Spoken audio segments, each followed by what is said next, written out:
Je regardais ce que disait Internet sur les maladies mentales et dans la dernière description, elles sont catégorisées en 20. Il y a 21 catégories de maladies mentales. Et ça m'a fait penser, le chiffre 21, à quand Paul il décrit les hommes de la fin des temps, il emploie 21 adjectifs. On peut les lire, c'est dans la deuxième épître Timothée, chapitre 3, versets 1 à 5. 2 Timothée 3, versets 1 à 5. Sache que, dans les derniers jours, il y aura des temps difficiles, car les hommes seront égoïstes, amis de l'argent, fanfarons, hautains, blasphémateurs, rebelles à leurs parents, ingrats, irreligieux, insensibles, déloyaux, calomniateurs, intempérants, cruels, ennemis des gens de bien, traîtres, emportés, enflés d'orgueil, aimant le plaisir plus que Dieu, ayant l'apparence de la piété, mais reniant ce qui en fait la force. Éloigne-toi de ces hommes-là.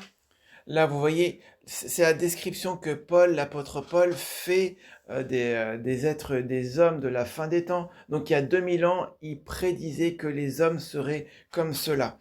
Et il y a 21 adjectifs négatifs, hein, fanfaron, hautain, blasphémateur, rebelle. Je ne vais pas rentrer dans ces 21 sujets, mais 21 adjectifs, mais finalement, ils correspondent d'une certaine manière un peu éloignée aux 21 types de troubles. Alors, on va pas là aussi, je vais pas détailler tous les troubles, parce qu'il y en a 21. J'en ai pris quelques-uns, je pense, les plus répandus. La schizophrénie, la bipolarité, le trouble dépressif, addictif, sexuel, les troubles de neurodéveloppement et les troubles de la personnalité. C'est ce qui me semble qui revient le plus de ce que je peux entendre autour de moi, de ce qu'on peut dire. Et j'aimerais juste voir un petit peu ce que la Bible dit sur ces quelques troubles. Alors le premier, c'est le trouble de la schizophrénie.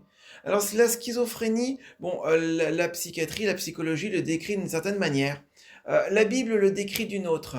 Euh, et je vais vous expliquer comment ça fonctionne la schizophrénie. La schizophrénie, c'est lorsque tu as un esprit qui a été déchiré quelque part. Il a été déchiré parce qu'il a été tendu d'un côté par un esprit de rejet, l'autre côté par un esprit de rébellion. Et les deux tendent ton esprit comme ça. Ils le tendent et à un moment, cet esprit se fissure. Ton esprit humain se fissure et c'est à l'endroit de ces fissures qu'il y a les hallucinations.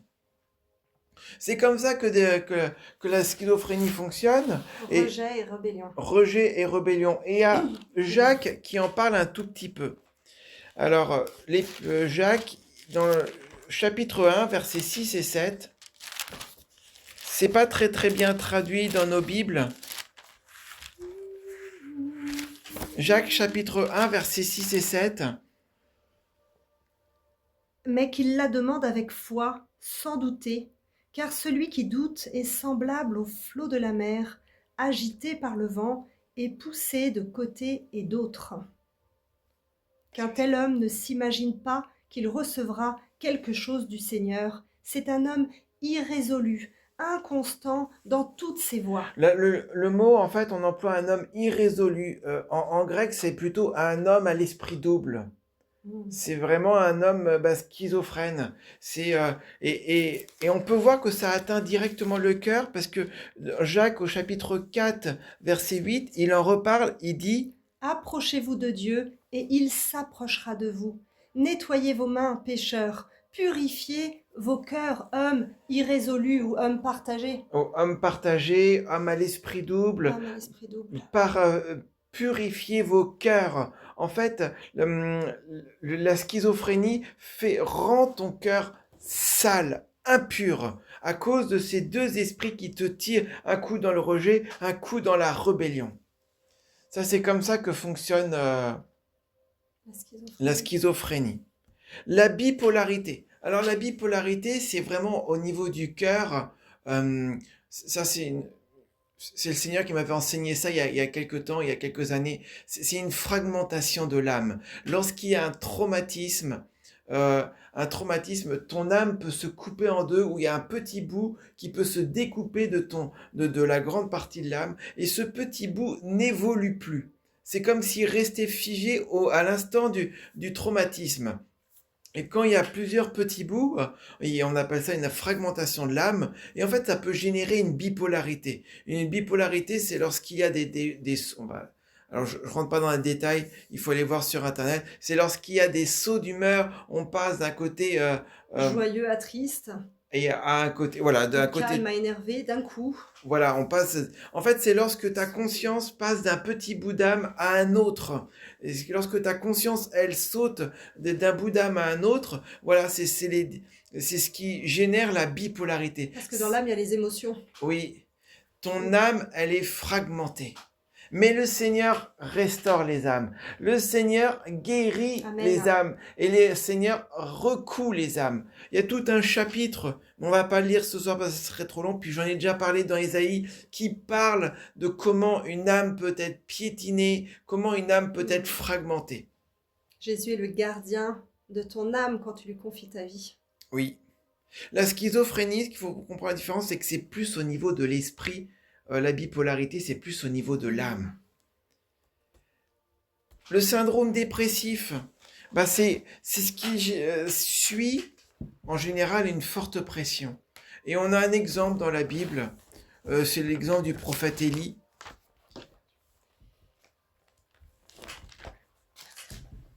L'exemple du prophète Élie dans le premier livre des rois, au chapitre 19 et au verset 4. Vous savez, Élie, le prophète Élie, il a été choisi et il a combattu tous les prophètes de Baal, les prophètes d'Astarté. Il a tué tous les prophètes de Baal. En fait, la Bible se montre que les prophètes d'Astarté, eux, ils ont eu le temps de s'enfuir et de se réfugier auprès de Jézabel. Et là, il y a Jézabel qui lance une menace. Faut imaginer la pression. Il y avait quand même 900 prophètes contre lui.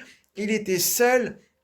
Il les a combattus, il a gagné, et c'était une forte pression. Et d'un seul coup, ça redescend, et il alla dans le désert où, après une journée de marche, il s'assit sous un genêt, un petit arbre, un arbuste, et demanda la mort en disant « C'est assez, maintenant, Éternel, prends mon âme, car je ne suis pas meilleur que mes pères. » En fait, Élie rentre dans une dépression et il demande au Seigneur et lui dit « Éternel, reprends-moi, j'en ai marre. En fait, j'en ai marre de cette vie. Voilà, c'est trop dur. Pourtant, il sortait d'une grande victoire, mais c'est trop dur. Il y avait trop de pression, c'est trop dur. Seigneur, reprends ma vie. » Ça, c'est la dépression.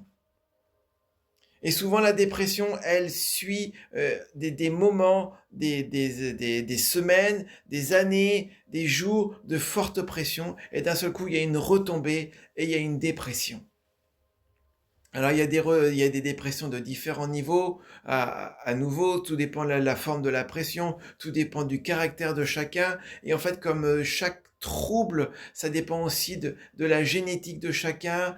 Et à nouveau, c'est la génétique, comme ce qu'on en parlait l'autre fois, on en parle plusieurs fois, ça provient de tes parents, de tes grands-parents, de tes arrière-grands-parents, et ça provient de tes péchés. Et tout ça fait que ton ADN te rend ton ADN fait que tu as certaines faiblesses et face à ces faiblesses, lorsqu'il y a une forte pression, c'est ces faiblesses où ta structure cristalline s'effondre. Mais à nouveau, Dieu est grand, Dieu guérit les dépressions. Il y a quelque temps, il y a quelqu'un qui a témoigné qui, après un ou deux lives ici, il a été guéri d'un burn-out. Merci Jésus. Gloire à toi Seigneur. Gloire à toi Seigneur. Il y a aussi les syndromes addictifs. Alors, les syndromes addictifs, c'est lié à ton cœur et au cœur orphelin. Un cœur, c'est un vase dans lequel germent des idées, c'est expliqué dans 2 Chroniques. Mais ton cœur, il a besoin d'amour. Il est fait pour recevoir de l'amour et il est fait pour en donner. Mais lorsque tu es déçu, lorsque tu subis une blessure de rejet, de trahison, de toute forme de blessure émotionnelle, d'abandon, ton cœur se ferme. Parce qu'il a peur de resubir la même chose. Donc ton cœur se ferme, et s'il se ferme, il ne peut plus recevoir. L'amour coule, mais l'amour coule à côté. Il ne peut plus recevoir, et en fait, il agonise. Faut imaginer ton cœur exactement comme une plante verte dans un pot. Elle a besoin d'eau, elle a besoin de lumière, et elle germe et elle grandit. Mais si tout est fermé au-dessus de cette plante verte, en fait, elle n'a plus de lumière, elle n'a plus d'eau, elle meurt. Et ton cœur, il a principalement deux soupapes pour tenter de subsister malgré l'agonie. Ce sont les addictions et la colère. Vous savez, j'ai vu bon nombre d'addictions partir à partir du moment où le cœur s'ouvre et goûte l'amour de Dieu le Père. Véridique. Quand l'amour de Dieu le Père s'écoule et que le cœur s'ouvre, goûte, les addictions et les colères partent. Les grosses colères, quand c'est des colères extrêmement profondes, ça peut être des sociétés secrètes, des liens avec des sociétés secrètes. Mais beaucoup de colères proviennent du fait que ton cœur, il manque quelque chose. Il a faim, il a soif d'amour, mais il ne peut pas goûter l'amour parce qu'il est fermé. Que vos cœurs s'ouvrent ce soir. Que toutes vos blessures, les blessures qu'il y a eu sur vos cœurs, blessures de rejet, d'abandon, manque de confiance. Écris ta question, tatata.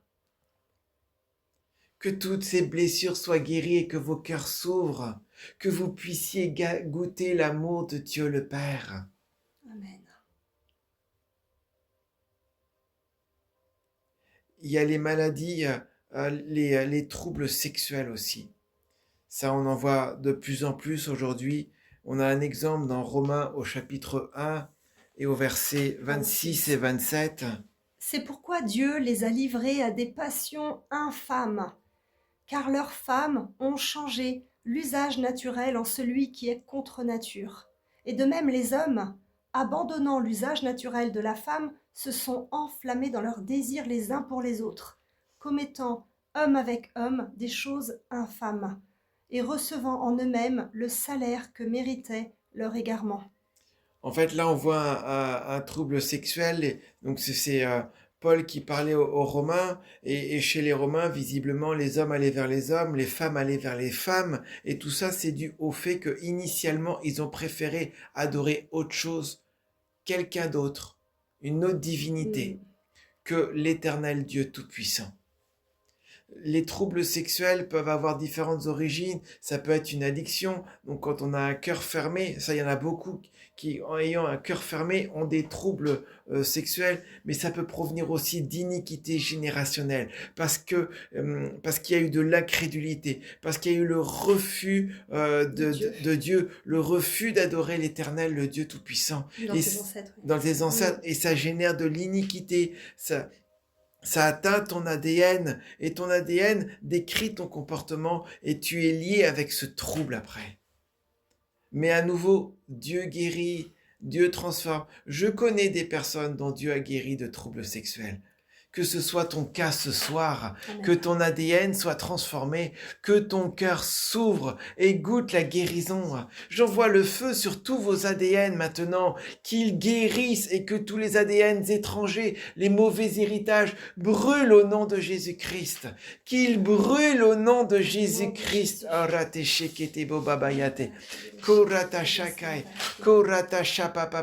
Que l'ADN étrangers, les ADN de géants, de fausses religions brûlent au nom puissant de Jésus-Christ. Merci Seigneur. Merci Jésus. Amen. Amen. Il y a les troubles aussi de neurodéveloppement. Alors c'est tout ce qui réunit TDAH, hyperactivité, problèmes de communication, tous les dyslexie, dysgraphie, dyspraxie, autisme aussi, le syndrome d'Asperger, c'est tout ce qui, voilà, tout ça, c'est toutes ces syndromes sont dans les syndromes développementaux. En fait, là, c'est plus des problèmes au niveau du cerveau. Au niveau du cerveau, de ce que j'ai lu, c'est au niveau des neurotransmetteurs dans le cerveau. Et moi, je comprends que c'est lié à la transmission entre l'esprit et la matière. Il y a des liens entre ton esprit et ton corps, et ces liens sont parfois troublés. Ces liens sont parfois rompus chimiquement par des traumatismes, par ton ADN, par des ondes électromagnétiques, par des pratiques occultes. Ces liens sont rompus. Tu sais, ton cerveau, il sert à la fois, il est là pour réfléchir, mais c'est avant tout une antenne qui est reliée au monde spirituel. Ton cerveau est une antenne pour capter et pour recevoir et comprendre le lien, l'environnement spirituel qu'il y a autour de toi. Merci pour vos encouragements. N'hésitez pas à écrire Amen. Oui, si vous étiez avec nous en direct, en tout cas nos amis africains lèveraient la main et diraient Amen.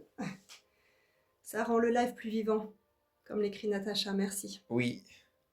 En tout cas, voilà. Le cerveau, c'est là où il y a le raisonnement qui se passe au niveau de la matière, au niveau de ton corps, mais c'est aussi une antenne dans le monde spirituel. Et lorsque le lien entre ton esprit et ton corps n'est pas bon, a été fissuré, brisé, déformé, c'est là où il y a certaines maladies de neurodéveloppement qui apparaissent. Mais à nouveau, moi j'ai vu des personnes être guéries de la dyslexie, être guéri de l'autisme, être guéri même j'ai vu deux, alors c'est pas tout à fait la même chose, mais 2 personnes ayant la trisomie 21 être guéries instantanément. Alléluia, alléluia. Dieu est bon, Dieu est bon. peut tout. C'est souvent nous qui limitons Dieu, mais lui, il peut tout. On a un exemple de maladie neurodéveloppementaux. Alors ça, là, c'est encore un grand homme de Dieu, c'est Moïse. Exode au chapitre 4, verset 10. Moïse dit à l'Éternel, « Ah, Seigneur, je ne suis pas un homme qui ait la parole facile, et ce n'est ni d'hier ni d'avant-hier, ni même depuis que tu parles à ton serviteur, car j'ai la bouche et la langue embarrassées. » Voilà, j'ai la bouche et la langue embarrassées. Alors, on ne sait pas exactement, est-ce qu'il bégayait, qu'est-ce qu'il avait, mais on voit, en tout cas, la Bible dit qu'il y avait quelque chose qui fonctionnait pas bien au niveau de la communication. Exode au chapitre 4, verset 10. Moïse avait un trouble mental, Élie avait un trouble mental, et pour montrer que Paul, il en avait sans doute un aussi. Ça ne t'empêchera pas de réussir, mais Dieu peut guérir les troubles mentaux. Et ça ne t'empêchera pas de servir l'Éternel et d'être utilisé puissamment par lui. Amen. Et puis on va voir les troubles de la personnalité, ça beaucoup sont atteints. Alors ça aussi, c'est une révélation que le Seigneur m'a donnée il y a quelques années sur les troubles de la personnalité. Et on va voir qu'ils sont décrits, Paul le décrit dans 1 Corinthiens 13. 1 Corinthiens au chapitre 13, versets 4 à 7. L'amour est patient, il est plein de bonté, l'amour n'est point envieux. L'amour ne se vante pas, il ne s'enfle pas d'orgueil, il ne fait rien de malhonnête, il ne cherche pas son intérêt, il ne s'irrite pas, il ne soupçonne pas le mal, il ne se réjouit pas de l'injustice, mais il se réjouit de la vérité. Il excuse tout, il croit tout, il espère tout, il supporte tout. Là, ici, l'apôtre Paul décrit l'amour. Il donne 11 à 12 expressions pour décrire l'amour. La médecine classe les troubles de la personnalité en 10 catégories. Et en fait, ces 10 catégories, on les retrouve dans ces 12 expressions. Ah, c'est beau. Par exemple, ne soupçonne pas le mal. En fait, quand tu as un trouble de la personnalité, c'est que c'est une partie de l'amour que tu n'arrives pas à mettre en pratique. Par exemple, ne soupçonne pas le mal. L'amour ne soupçonne pas le mal. Mais celui qui a le trouble de la paranoïa, il soupçonne le mal partout. Le trouble narcissique, il s'enfle d'orgueil. L'amour ne s'enfle pas d'orgueil. Le trouble antisocial, il franchit tout le temps les limites, il veut toujours franchir les barrières, et l'amour dit, il ne Ne fait fait rien rien de de malhonnête. malhonnête. Je peux prendre encore le trouble, j'ai noté le trouble borderline. Borderline, c'est toujours à l'excès d'un côté ou à l'excès dans l'autre. Et là, il est marqué, l'amour espère tout et il supporte tout. Quand tu supportes tout, t'as pas des émotions qui partent à l'excès dans un coin ou dans un autre. Et voilà, les 10 troubles de la personnalité, on peut les trouver ici, dans la première épître aux Corinthiens, chapitre 13, versets 4 à 7. Euh, Là, la Bible, elle décompose en 12, la médecine en 10. Peut-être qu'un jour, la médecine reverra Son compte. son compte. En tout cas, les troubles du comportement, là aussi, ils sont liés à une blessure du cœur. Et on peut voir, il y a un exemple dans 1 Samuel au chapitre 25. 1 Samuel au chapitre 25. C'est un exemple de trouble du comportement. 1 Samuel 25 au verset 37 et 38. D'abord, on va lire 8, 9 et 10. Pardon, C'est l'histoire de Nabal. Je ne sais pas si vous connaissez l'histoire de Nabal. On va lire ce qu'il y a marqué dans la Bible, mais on ne peut pas tout lire parce que c'est une longue histoire. J'y vais. Mais j'ai raconté le début avant. Vas-y. Nabal, donc il y avait David et ses soldats qui étaient, on va dire, qui étaient pas en vadrouille, mais Qui fuyait qui Saül. voilà, qui fuyaient Saül, et ils arrivent proches, on va dire, d'un grand propriétaire, Nabal, et David, il dit à ses serviteurs, allez lui demander si on pourrait pas avoir un peu à manger. Et on va voir ce que répond Nabal. Donc 1 Samuel 25, versets 8 et 9. Demande-le à tes serviteurs et ils te le diront. Que ces jeunes gens trouvent donc grâce à tes yeux, puisque nous venons dans un jour de joie. Donne donc, je te prie, à tes serviteurs et à ton fils David ce qui se trouvera sous ta main. Lorsque les gens de David furent arrivés, ils répétèrent à Nabal toutes ces paroles au nom de David, puis ils se turent. Nabal répondit aux serviteurs de David. Qui est David ? Et qui est le fils d'Isaïe ? Il y a aujourd'hui beaucoup de serviteurs qui s'échappent d'auprès de leur maître. Là, en fait, on voit, c'est que Nabal, en fait, il y a les serviteurs de David qui vont voir Nabal, et Nabal, il dit en gros, mais c'est qui David? Il y a un trouble de la personnalité. D'ailleurs, il est dit au verset euh, au verset 3, il est dit que Nabal était dur et méchant. Nabal, il avait un trouble de la personnalité. Il ne reconnaissait pas David comme roi. Il ne savait même pas qui il était. En fait, il était sans doute narcissique et orgueilleux. Et on va voir ce qui lui arrive à Nabal. C'est au chapitre 25, les versets 37 et 38. Mais le matin, l'ivresse de Nabal s'étant dissipée, sa femme lui raconta ce qui s'était passé. Le cœur de Nabal reçut un coup mortel et devint comme une pierre. Environ 10 jours après, l'Éternel frappa Nabal et il mourut. On voit que le trouble de la personnalité de Nabal, en fait, c'était attaché à son cœur. Et la majorité des troubles de la personnalité, ce sont des blessures du cœur. Il y a une blessure dans le cœur qui fait que le cœur fonctionne mal et l'amour ne peut pas circuler correctement. Les troubles de la personnalité sont liés à l'amour.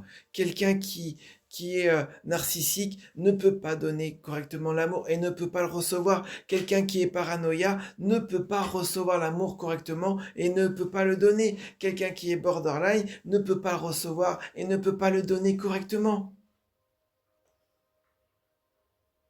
C'est pour ça que les troubles de la personnalité sont donnés dans la définition de l'amour. Mais vous savez, Dieu guérit les troubles de la personnalité. Et Dieu est amour. Il n'a pas uniquement de l'amour, il est amour.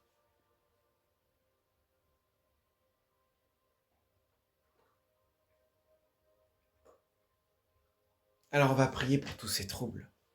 Quel riche enseignement, merci. On va prier pour tous ces troubles. Je ne sais pas comment on va faire parce qu'il y a beaucoup de troubles. Mais la plupart des troubles, comme ce que vous pouvez voir, c'est un manque d'amour. Ou l'amour qui circule mal.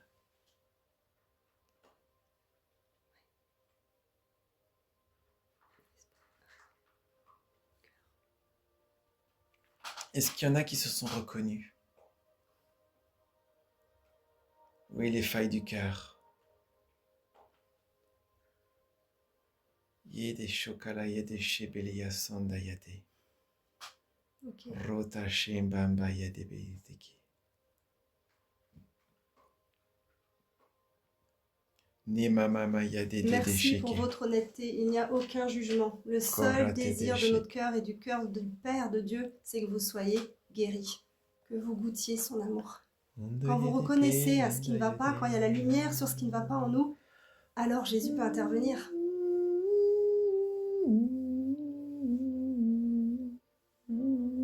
Il va y avoir plusieurs sujets de prière, restez jusqu'au bout. On va prier pour les fissures de l'esprit, pour les fissures de l'âme, pour les liaisons entre l'esprit et la matière. On va prier pour tous les domaines. James, reviens avec ton fils. Nous prions particulièrement pour les personnes qui sont présentes, à moins qu'elles aient moins de 4 ans, ou voilà, qu'elles soient dans le coma. Mais sinon, Jésus guérissait les personnes qui étaient présentes. Et si tu reviens avec ton fils, tu pourras nous le dire s'il est petit, qui a besoin de prier pour lui le plus tôt possible. On priera, on commencera par prier pour lui. Sachez que de ce que j'ai lu sur Internet, il y a plusieurs origines. Il y a l'origine génétique, il y a l'environnement, les expériences traumatisantes, ce que tu peux manger aussi. Vous êtes très nombreux à parler de vos fils. Est-ce qu'ils sont avec vous?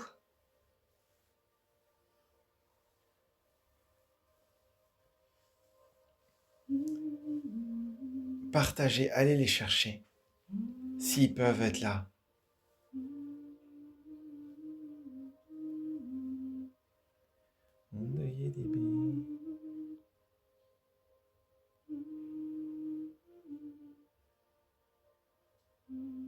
Il est à l'hôpital. Ok. Moi, je vais commencer par prier pour... Effectivement, Anne, je vais commencer à prier pour les gènes. Parce que les gènes sont une source de faiblesse, comme ils peuvent être une source de force. Mettez vos mains comme ça.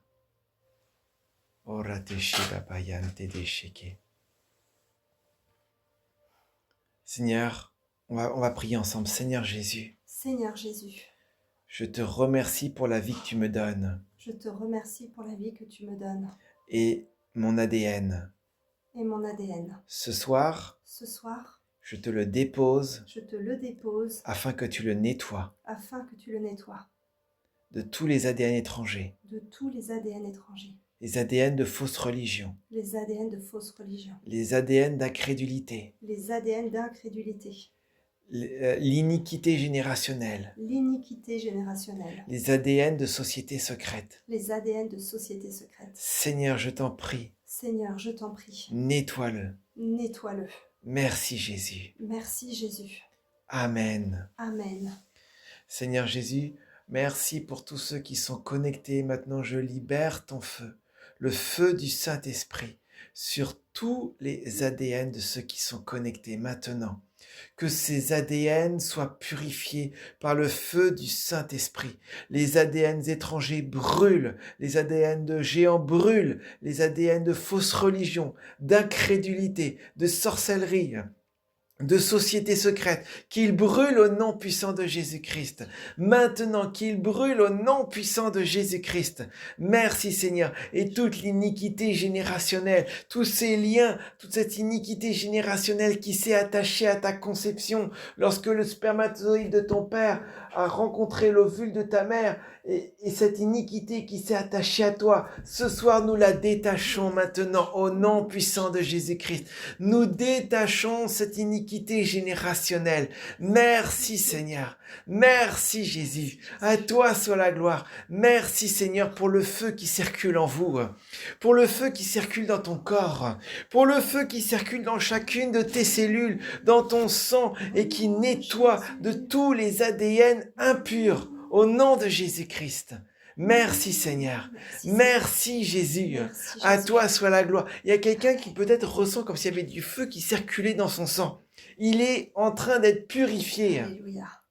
Il est en train d'être purifié maintenant. Amen. Merci Seigneur Jésus. Oh, merci Seigneur Jésus. À toi soit la À gloire. toi soit la gloire. À toi soit la gloire. On va prier pour les traumatismes. Parce que les traumatismes est une porte, sont une porte par laquelle le trouble peut s'inscrire. Les traumatismes sont souvent les mêmes. L'abandon, le rejet, les incestes, les viols. Et parfois, l'âme étant tellement blessée que on ne s'en souvient même pas. Les ruptures violentes. Nadia, j'ai le crâne qui pique. Merci Il Seigneur. se passe des choses. Alors Des bonnes choses. on va prier pour les traumatismes.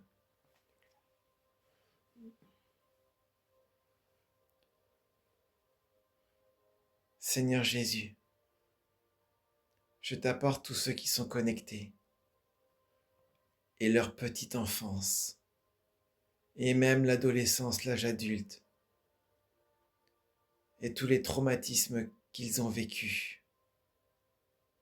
Que ce soit l'inceste, le viol, les attouchements, les rejets, les abandons, l'impression d'avoir été abandonné, l'impression d'avoir été rejeté.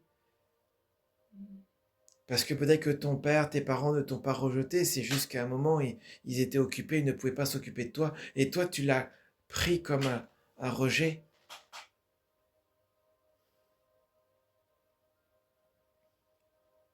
Les ruptures douloureuses.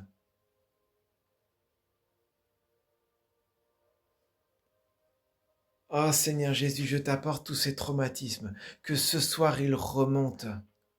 Nous libérons le feu sur tous les traumatismes, en particulier tous les traumatismes cachés, qui ne remontent pas à la surface parce qu'ils sont trop douloureux à être affrontés. Mais avec le Saint-Esprit, ils ne seront pas trop douloureux. Que tous ces traumatismes de violence, de viol et d'inceste remontent maintenant et soient guéris au nom de Jésus-Christ. Que tous les traumatismes de rejet et d'abandon remontent et soient guéris maintenant au nom de Jésus-Christ. Quand tous ces traumatismes remontent, le Saint-Esprit les prend et les met au pied de la croix de Jésus. Ils remontent pour vous en libérer. Laissez, ne vous bridez pas. Faites confiance au Saint-Esprit. Accueille-le, donne-lui l'autorisation de visiter ton inconscient. Saint-Esprit, je te donne l'autorisation de visiter mon inconscient. Saint-Esprit, je te donne l'autorisation de visiter mon inconscient. Et de guérir les souffrances cachées. Et de guérir les souffrances cachées. Et de tout mettre à la lumière. Et de tout mettre à la lumière. Oh Seigneur Jésus, merci Saint-Esprit de te répandre sur chacun. Je sais qu'il y a plusieurs personnes ici, au moins une et peut-être plusieurs, qui ont subi violence ou inceste, viol ou inceste et qui ne s'en souviennent pas parce que c'est trop fort. Oh, ce soir, nous pressons maintenant tous ces traumatismes, qu'ils sortent au nom de Jésus-Christ, qu'ils sortent au nom de Jésus-Christ.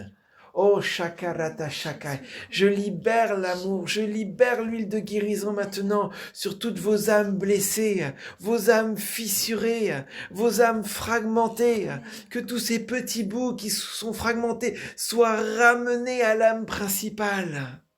Au nom de Jésus-Christ, que tout ce petit bout soit ramené à l'âme principale, qu'il soit guéri et qu'il récupère toutes ces années pendant lesquelles ils n'ont pas évolué.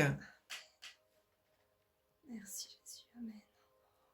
Merci Seigneur pour ton onction qui s'écoule sur toutes les fissures de l'âme et les fissures de l'esprit. Que le rejet maintenant vous quitte au nom de Jésus-Christ. La rébellion, le rejet et la puissance de l'abandon vous quittent au nom de Jésus maintenant. Le rejet, l'abandon, la rébellion vous quittent au nom de Jésus-Christ maintenant. Le rejet de soi, la peur du rejet, le rejet, tout ça, ça vous quitte au nom de Jésus. Que ça quitte ton sang. L'hypertension, le cholestérol, le diabète disparaît au nom de Jésus-Christ.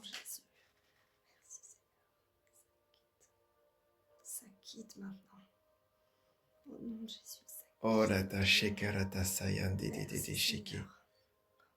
Orate shibababayan de shekarata shayan de. Merci Seigneur pour toutes ces guérisons. La guérison dans le cœur, la guérison des souvenirs. Autour du cœur, il y a 40 000 neurones qui enregistrent les mauvais souvenirs. Oh rattaché ketebo babayan tdb. Oh rattaché bababayan. Toutes ces pointes dans le cœur. Toutes ces douleurs dans le cœur. Maintenant, nous les arrachons. Au nom de Jésus-Christ.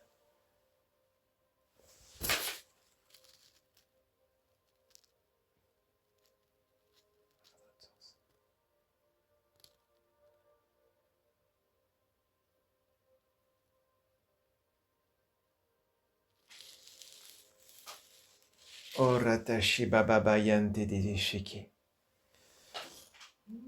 Karata bababayan tedede shiki. Christian, je baille beaucoup. C'est bon signe quand vous baillez, c'est qu'il y a des choses qui sortent. Toutes les prisons du cœur, maintenant, les mauvais souvenirs, les traumatismes. Allez, Saint-Esprit, merci Saint-Esprit de te répandre et de guérir au nom de Jésus-Christ. Merci de te répandre et de faire remonter et de guérir au nom de Jésus-Christ. Que ton cœur, Véronique, sorte de prison maintenant. Et si c'est toi qui l'as mis en prison, qu'il sorte de prison au nom de Jésus-Christ.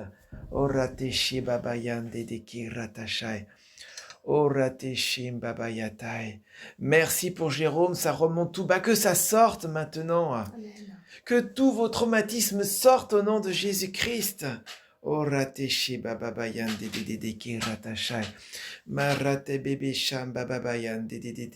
Que cette prière à Marie sorte maintenant aussi au nom de Jésus.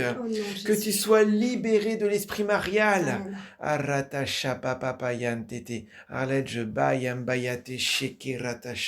Oh,